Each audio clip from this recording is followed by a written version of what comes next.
Hello, everybody. Maui native. Somebody from Maui? Have you ever eaten at Duke's? I know you have. All right, everybody, come on in. Good morning. Grab your coffee. You love me. I'll love you right back. Hey, Dampier. There I said it. Good morning, good morning. Does everybody have their coffee? Without a press? Yeah. I'm not too picky about coffee, actually. What about Morning Joe? So I have been invited. I think some of you saw my clips from CNN. I did CNN both Friday and then again a tape was played yesterday. I have been invited by Fox and I have been invited by Morning Joe, but they both have these super early morning shows and my California world doesn't work with that. In other words, I don't want to get up at 2 in the morning just to make myself go to San Francisco and talk for 5 minutes on camera. Help me smash the establishment? Or help you smash it? Hold on. There we go. It's 3 hours earlier. Yeah, so I understand the alt-right, some members are getting purged from Twitter. Yeah, we'll see if they come after me. I suspect not, because you have to have something that looks like a lot of hate speech. And I'm all about the love. Good morning. So, how many of you saw my blog post today about the hypnotist lawyer who just got convicted in Ohio? He got convicted in Ohio for allegedly hypnotizing his clients in his office, women, and sexually molesting them. But here's the interesting thing. In order to get off on in a criminal trial, all you really have to do is give at least one juror reasonable doubt. Actually, I'm flying down to talk to Joe Rogan tomorrow. I'm not sure when it airs.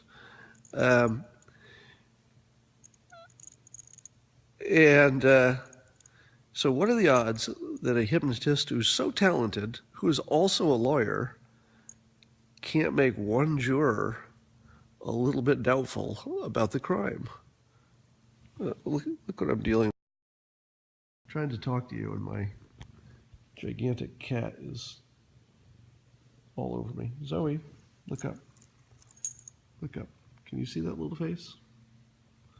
That's what I'm dealing with. A lot of purring going on here. Anyway, what I wrote about in my blog, for those of you who haven't seen it, is that if you have several women coming forward and telling the same story about a lawyer hypnotized them in his office and they had, they lost their memory, but they're pretty sure they were sexually assaulted, your view on that before I started talking to you about persuasion was probably that if that many women have the same story, well, he probably did it, right? You can't have that many people come forward with the same story and assume that it's not valid. But if I've taught you anything, it's that that's actually a common occurrence. It's actually pretty easy to get a bunch of people to have the same story that didn't actually happen. That's why people are wrongly convicted. That's how it happens. And it's actually fairly common. And it's even more common if the investigators are asking leading questions.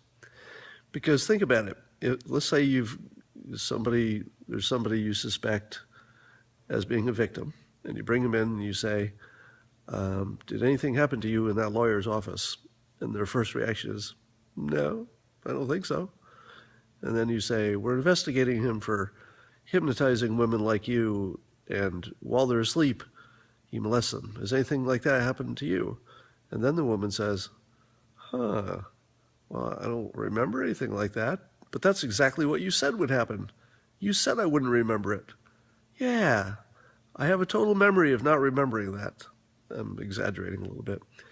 But the point is that investigators can lead a witness into saying things that they didn't see or experience.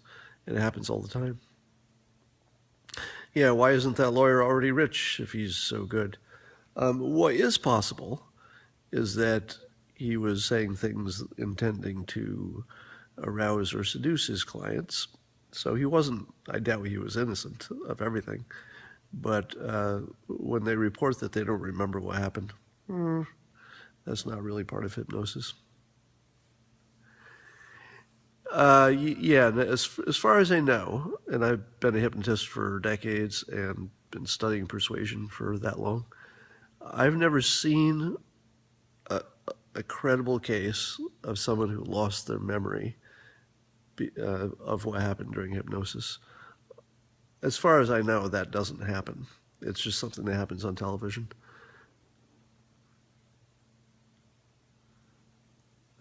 Computer moderating comments asking us to vote. Vote for what?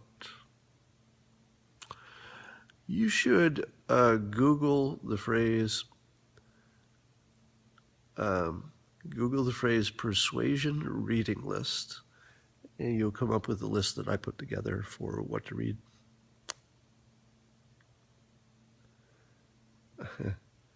So, has anybody ever seen any kind of a statistic to tell us how many,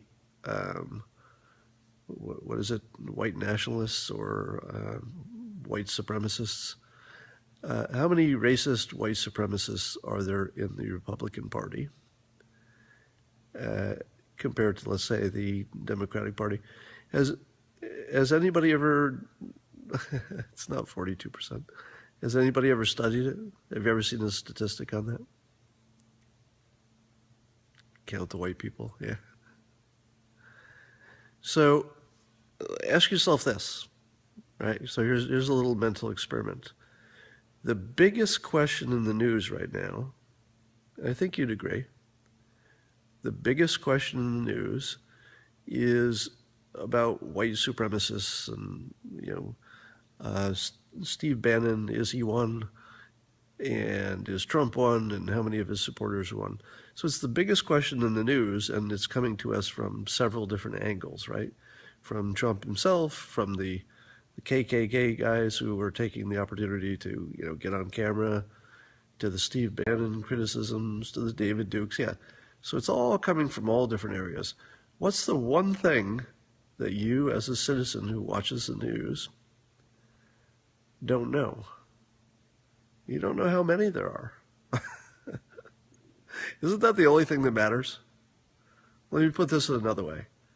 Isn't the only thing that matters is how many there are and whether there are more of them now than there were last year or the year before? I mean, think about it. The only thing that fucking matters is the only thing you don't know. Right? The only fucking thing that matters is how many there are, and, where's the trend? Are there more of them this year or fewer of them last year? If there are fewer of them this year, and there aren't that many of them when you look at the whole, it's not really a story. So it becomes a story by being silent on how many of them there are and what the trend is. Now, believe me, if it turns out that there are lots of them, and the trend is that more of them are joining the group, I'm pretty worried. But I don't think that's the case. I don't think that's the case. I'm not sure exactly how you could do a reliable survey on that, but even if you got it in the range, if it turns out there's 10,000 of them or 50,000 of them, that's sort of the same thing, compared to the size of the country. But if there are a million of them, then I think we got to take some steps.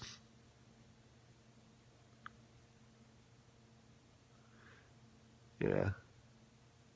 FBI has intel on that. Why are you who is it that's putting a phone number out here that says ping pong? Is that supposed to mean something to me?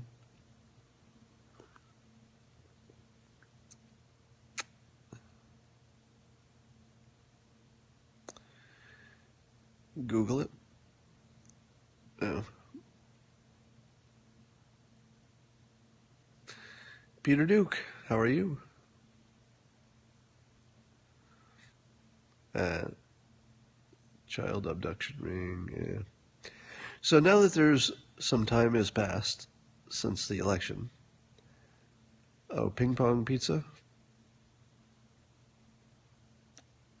Oh, is that child, the child sex slavery ring, allegedly?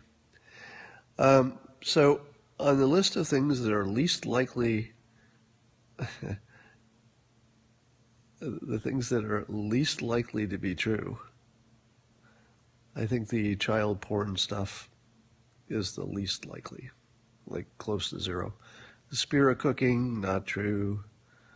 The Clinton killing lots of people, probably not true. I'm still alive. Will I take a stranger photo with a stranger? What? That's right. Wait, when you said whoever called themselves half Mexican, I'm talking to you. When you say you're half Mexican, you're actually a legal citizen, I assume, because you wouldn't be making the comment you did that you voted for Trump. But did you call yourself Mexican?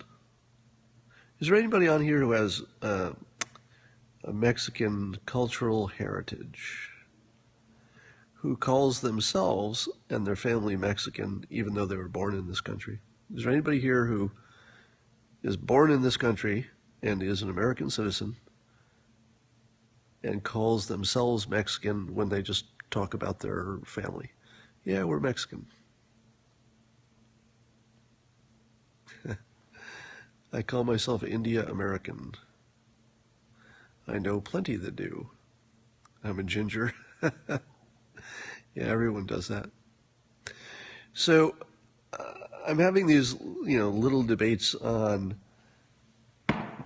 Twitter about, the evidence that Trump is a racist.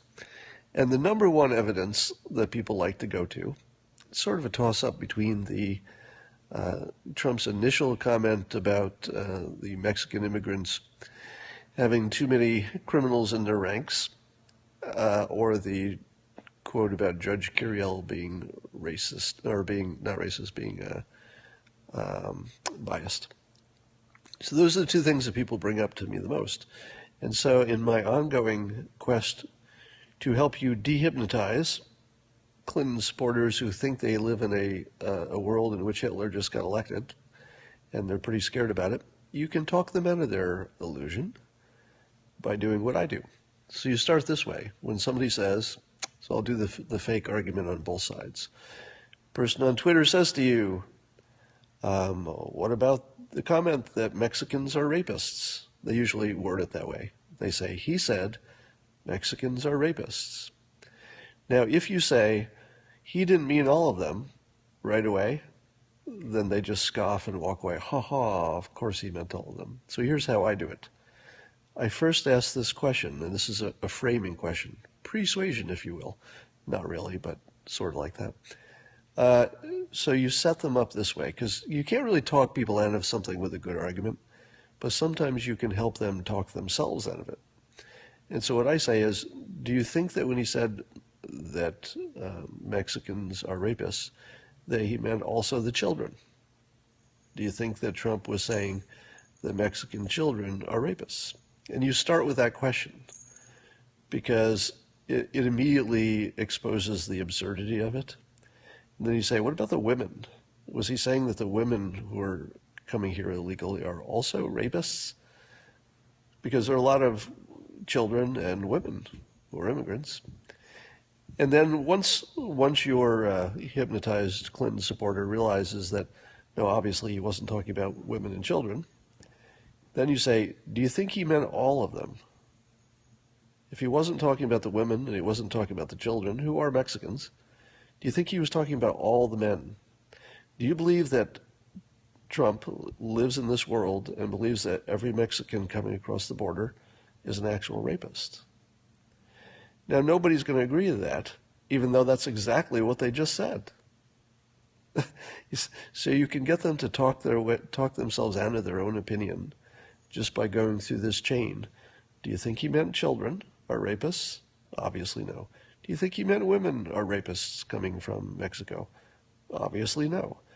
Then, and only then, do you say, do you think he meant every man coming from Mexico is a rapist? It's so silly by the time you get there that they can't even say it out loud anymore. You end up getting a change of subject, which means you won. But if they double down and say, well, he's saying, that there are too many Mexican rapists, or most of them are, or any version of that, then your final kill shot is this. You say, is it true that crime is correlated with lower socioeconomic people? Is that a general statement? Not talking about Mexicans, just in general. People who are poor, do they commit more crimes? And I think you'd find that most people will agree. And then you say, the people who are coming here illegally, are they poor? Because if they are, they represent more crime rates than the people who are already here, on average. So it would bring the average up, crime-wise. Now, I actually don't know if that's true. It's entirely possible that Mexican immigrants are bringing the crime rate down, because my observation is that they tend to like to stay under the radar because they don't want to get deported. If you're an illegal, undocumented, immigrant, the last thing you want to do is get pulled over for a traffic violation and shipped back to Mexico. So they're usually staying out of trouble. So I would think that once they get here, there's more incentive to stay out of trouble than to get into trouble. The opposite is true if you're right on the border and there's gangs and they're coming they're coming here right away and they don't have jobs yet and every other thing. But once they're settled, I imagine their crime rate is actually pretty low. And by that way, that's just speculation. My mind could be changed easily by data. But here's the point. All of the crime that comes with them, whether it's higher than average or lower than average, is still coming into the country. It doesn't really matter how much it is, or if it's more than the average, non-Mexican, or if it's more than our average we have here. Those things don't really matter. There's just more of it. And why would you want more rape and more murder if you can prevent it? So I think you can make a solid argument in favor of loose borders and in favor of flexible immigration. You can make a good argument for everybody staying here. I'm not saying those are my arguments. I'm just saying that reasonable people can make reasonable arguments along those lines. But what you can't argue is that we're better off bringing in more crime. Nor can you argue that immigrants don't bring any crime. Nobody thinks that. So if some is coming into the country, and it could be prevented with a wall or whatever, why wouldn't you prevent crime? Illegals commit more crime, more violent crime. I'd have to see a statistic on that, because I think you have two things working in opposition. One is that the ones who come here and get employment are probably less likely to commit a crime because they have two penalties. One is jail and one is deportation, and they're both pretty bad.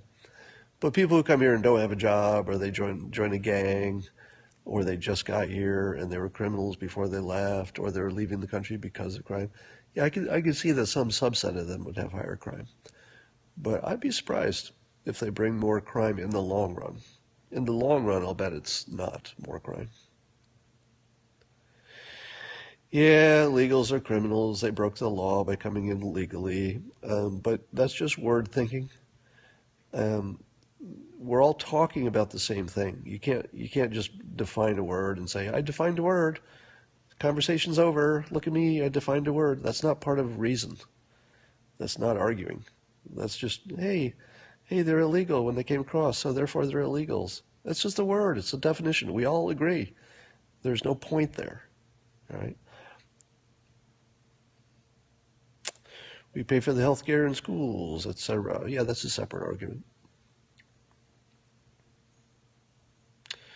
Does cheap labor outweigh? We don't know. It might.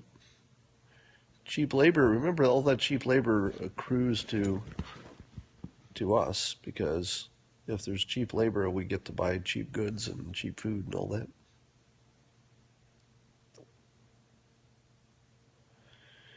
Propensity to commit a crime, I don't know if there's any difference. Their net cost on the economy in the short run. What about the long run? Second generation, go to school, get an education, get a job, pay their taxes. Why don't you count the second generation? Let me put it in these, if you want to go all economics on me, if you want to go economics on me, I'm going to go there, all right? Let's say illegal immigrant comes into the country, commits some crimes. Now, let's not talk about crimes. Let's just talk about economics. Illegal immigrant comes into the country, and for even their entire time they're here, they cost more in services than they provide. That's what you think, right? But suppose they have children. The children go to school. Children grow up. They get jobs. They pay taxes all of their life. And then the children have children. And the children grow up. And they get jobs. And they pay taxes all of their life. Now, this one immigrant has created dozens and dozens of offspring, every one of them adding to the country, every one of them paying taxes, adding, joining the military, defending the country. So if you want to limit your analysis to the immigrant who's, fresh over the border, yeah, they probably do cost the country. I'll bet they do. But if you're trying to do an economic analysis, it's not even fucking close. All right. If that immigrant has kids, and those kids have kids, and they're, normal citizens, and they grow up to be good citizens, just like, second generation tends to do, they're going to add hundreds and hundreds of times more to the economy than that one original immigrant cost. Now, I'm not saying that's good or bad. I'm not putting a judgment on it. I'm just saying that if you're making your argument based on economics, you have to count it all. You have to count everything that immigrant brought. And what that immigrant brought, if they have kids, eventually, is probably a lot of good for the country, generally speaking. What's a false equivalent? I'm just doing economics. There's no equivalency being made here. Yeah, that broke your head, didn't it? All of you who are basing your opinion on the fact that the immigrants were costing too much to the economy. Doesn't it break your head to know you're totally wrong? And that all you have to do is consider that they have kids, and the kids grow up to be good Americans and join the military and become wounded veterans and pay their taxes. And if your car's on fire on the side of the road, they're the ones that pull you out. Yeah, you can't even go that far. What am I wrong about? You know the person who said you're wrong, LOL? Have I taught you anything about cognitive dissonance? You're going to see a lot of it right here. They don't assimilate. Really? You're telling me that Mexican immigrants don't assimilate? What the hell country do you live in where that's not happened? The Hispanic population has assimilated probably better than any population has ever assimilated in the history of the United States. Are you crazy? So why have borders at all? Because, so whoever asked why have borders at all, because for everything that's good, there can be too much of it. So if I say ice cream's great, in small amounts, But if I told you you had to eat a barrel of it every day, well, you would get sick and die. So it's dumb to say, well, if a little bit of immigration is good, why don't we just open the borders and let everybody in? Like those are similar. As if there's anything in common with a little bit of immigration versus let's open the borders and let them all just run in, right? So there's some amount of immigration that's clearly positive, whether it's a combination of legal or illegal. We prefer illegal, right? We prefer legal, not illegal. But some small amount of immigration is clearly positive for the country. If it's too much and it's not, carefully controlled, well, then it's clearly too bad for the country. But if you're saying immigration is good or immigration is bad, you really haven't thought this through. There's an amount that's the right amount, especially since a developed country like us, we're watching a population decline, right?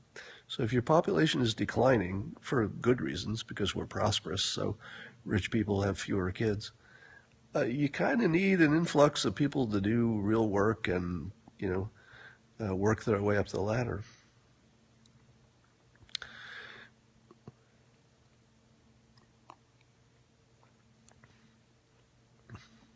Ann Coulter does not disagree with me.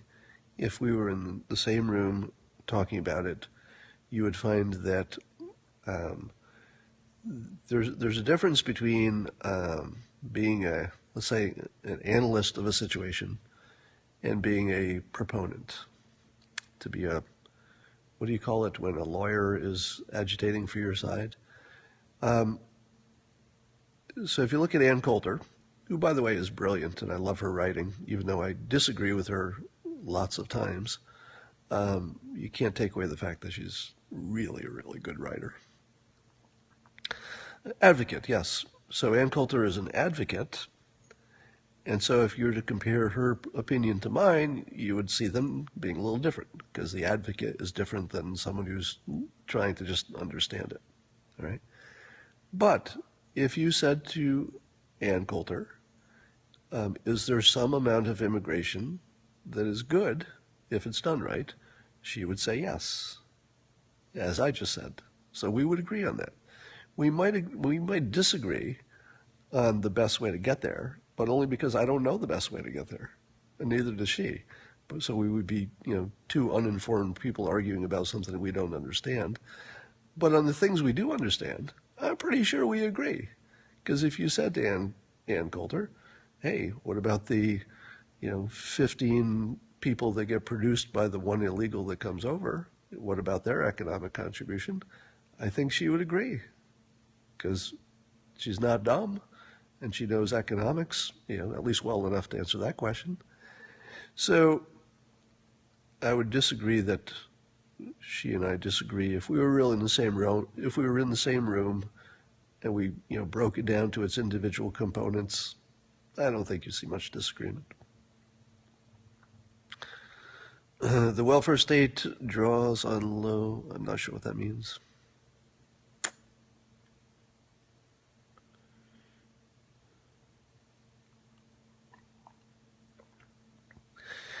So one of the questions asked here was about signs in Spanish, etc.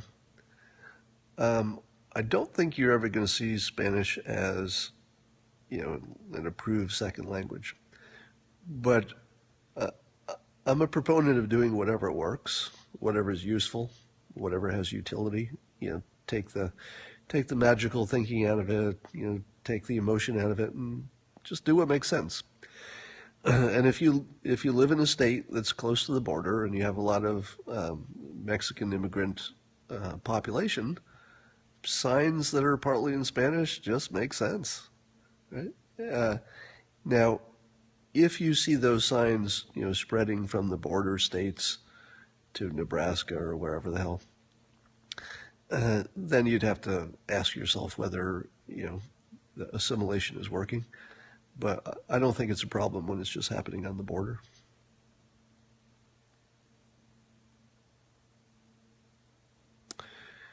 How to fix the economy? Well, that's a big question, but I would point out that with our jobless rate at 4.5 or whatever it is, that's the definition of a healthy economy, unfortunately.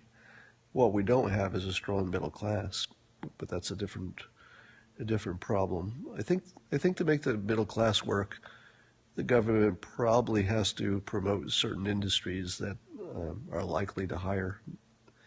And I think construction, mass construction of roads and walls and dams and stuff is probably a pretty good way to go.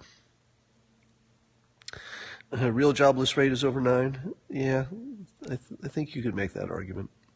But the point is that whatever the real jobless rate is, it has trended lower. So joblessness doesn't seem to be the problem right now.